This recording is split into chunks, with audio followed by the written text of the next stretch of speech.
بسم اللہ الرحمن الرحیم۔ السلام علیکم۔ امید ہے آپ سب خیریت سے ہوں گے۔ کل ہم نے نظم بلو کا بستہ کی پڑھائی کی تھی، ذخیرہ الفاظ کیے تھے، معنی اور جملے کیے تھے۔ آج کا سبق شروع کرنے سے پہلے کچھ سوالات جن کے جوابات آپ نے مجھے سوچ کر بتانا ہے۔ عزیز طلبہ، تفہیم ہم بہت بار کر چکے ہیں، تو آپ مجھے بتائیے کہ تفہیم کتنے قسم کی ہوتی ہے؟ کیا تصویری کہانی کی تفہیم ہم کر سکتے ہیں؟ تفہیم کرنے کا بہترین طریقہ کیا ہے؟ تفہیم کا عنوان کیسا ہونا چاہیے؟ ان سوالات کے جوابات آپ نے مجھے سوچ کر بتانا ہے۔ عزیز طلبہ، آج ہم تفہیم کرنے جا رہے ہیں جس کا عنوان ہے السلام علیکم۔ اس تفہیم کو کرنے کے ہمارے مقاصد یہ ہیں: تفہیم کے اختتام پر آپ سب اس قابل ہو سکیں گے کہ تفہیم پڑھ کر پوچھے گئے سوالات کے جوابات لکھ سکیں گے، تفہیم پڑھ کر اپنے خیالات کا اظہار کر سکیں گے، عبارت کے معنی اخذ کر سکیں گے۔ السلام علیکم اور وعلیکم السلام درست تلفظ کے ساتھ مختلف موقعوں پر استعمال کرنا سیکھ سکیں گے۔ عزیز طلبہ، اپنی اردو کی کتاب کھولیں، تفہیم السلام علیکم کھولیں، جو کہ صفحہ نمبر 48 پر ہے۔ اب میں آپ کے سامنے تفہیم پڑھنے جا رہی ہوں۔ آپ نے غور سے سننا ہے تاکہ پوچھے گئے سوالات کے جوابات آپ لکھ سکیں۔ تفہیم السلام علیکم۔ پیارے رسول صلی اللہ علیہ وآلہ وسلم کسی سے ملتے تو السلام علیکم کہتے، پھر مصافحہ کرتے، کوشش کرتے کہ پہلے آپ صلی اللہ علیہ وآلہ وسلم سلام کر لیں۔ ملاقات کے وقت اگر کوئی جھک کر آپ صلی اللہ علیہ وآلہ وسلم کے کان میں بات کرتا تو آپ صلی اللہ علیہ وآلہ وسلم دھیان سے سنتے، جب تک کہنے والا الگ نہ ہوتا کان اس کے منہ کی طرف رکھتے۔ مصافحہ میں بھی اس وقت تک ہاتھ نہ کھینچتے جب تک ملاقاتی ہاتھ نہ چھوڑتا۔ لوگوں کے ساتھ بیٹھتے تو سب کے برابر بیٹھتے۔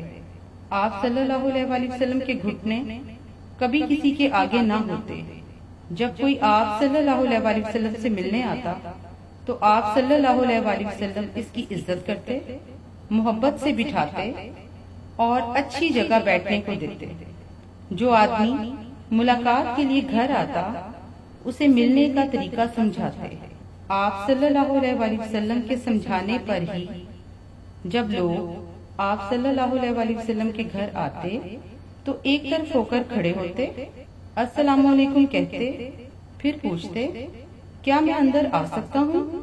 آپ صلی اللہ علیہ وآلہ وسلم بھی کسی کے گھر جاتے تو اسی طرح اجازت لیتے۔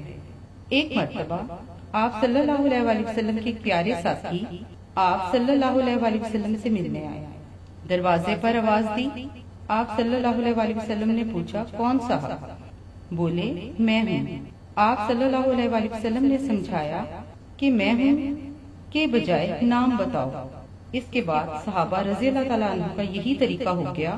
ایک مرتبہ آپ صلی اللہ علیہ وآلہ وسلم کے ایک صحابی ساتھی خدہ رضی اللہ تعالیٰ عنہ ان کے لیے کچھ تحفے لائے۔ وہ حضرت محمد صلی اللہ علیہ وآلہ وسلم کے کمرے میں اجازت لیے بغیر داخل ہوئے۔ حضرت محمد صلی اللہ علیہ وآلہ وسلم نے اس بات کو پسند نہیں فرمایا۔ انہوں نے خدہ رضی اللہ تعالیٰ عنہ کو سمجھایا کہ یہ صحیح طریقہ نہیں ہے اور فرمایا واپس جاؤ اور السلام علیکم کہو۔ خدہ رضی اللہ تعالیٰ عنہ نے معافی مانگی اور باہر گئے۔ دوبارہ آئے اور کہا السلام علیکم۔ حضرت محمد صلی اللہ علیہ وآلہ وسلم نے جواب دیا وعلیکم السلام، اور خدہ رضی اللہ تعالیٰ عنہ کو اپنے کمرے میں آنے کی اجازت دے دی۔ تفہیم آپ نے غور سے سنی، اسے 2 سے 3 بار خود بھی پڑھ لیں تاکہ پوچھے گئے سوالات کے جوابات اچھے طریقے سے لکھ سکیں۔ یہ جوابات آپ نے اپنی تفہیم کے نیچے اپنی کتابوں پر ہی لکھنے ہیں۔ سوال نمبر 1، حضرت محمد صلی اللہ علیہ وآلہ وسلم کسی سے ملتے تو کیا فرماتے؟ تو پیارے طلبہ، اس کا جواب آپ کو اسی تفہیم میں ہی ملے گا۔ آج میں آپ کو جوابات نہیں بتاؤں گی، یہ آپ نے خود سے کرنے ہیں۔ سوال نمبر 2، حضور صلی اللہ علیہ وآلہ وسلم کا ملاقات کے وقت کسی کی بات سننے کا کیا طریقہ تھا؟ سوال نمبر 3، حضور صلی اللہ علیہ وآلہ وسلم کا مصافحہ کرنے کا کیا طریقہ تھا؟ سوال نمبر 4، کوئی آپ صلی اللہ علیہ وآلہ وسلم سے ملنے آتا تو آپ صلی اللہ علیہ وآلہ وسلم کیا کرتے تھے؟ ترتیب سے لکھیے۔ یہاں پر آپ کی کتاب میں آپشنز دی گئی ہیں، آپ نے تینوں کے جواب اسی میں لکھنے ہیں، نمبر 1، نمبر 2، نمبر 3۔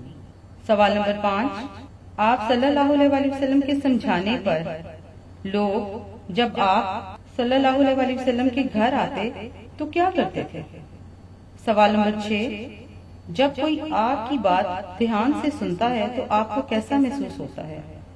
سوال نمبر 7، کیا آپ سب کی باتیں دھیان سے سنتے ہیں؟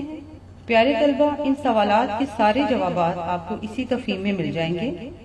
آپ نے اس کو پڑھنا ہے اور اس کے جوابات خود سے ہی کتاب پر لکھنے ہیں۔ کتاب پر ہی آپ نے تاریخ اور مہینہ لکھنا ہے اور سارے جوابات آپ نے کتاب پر ہی کرنے ہیں۔ کام کرتے وقت لکھائی کا خاص خیال رکھنا ہے، کام مکمل کر کے اپلوڈ کرنا ہے۔ اپنا بہت خیال رکھیے گا۔ اللہ حافظ۔